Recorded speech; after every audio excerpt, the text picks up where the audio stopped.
ahme meine Bewegungen nach, während ihr an dieser Position arbeitet.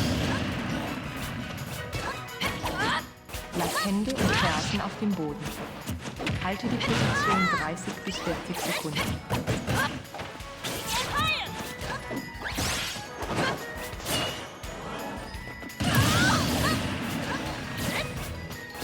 Kehre nun zur Ausgangsposition zurück.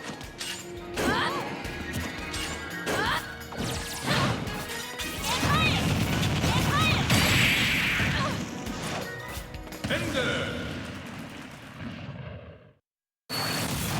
Sieger Nash!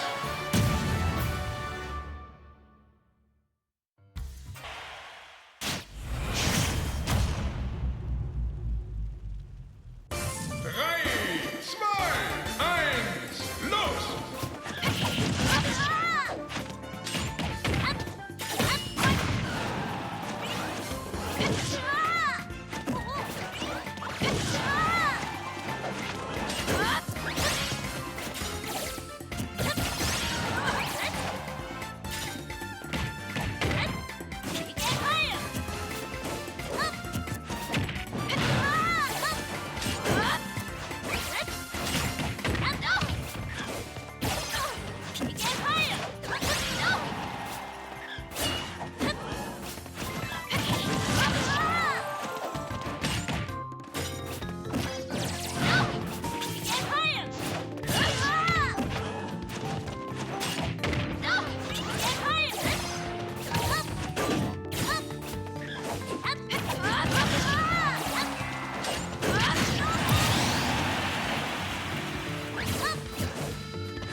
Ende!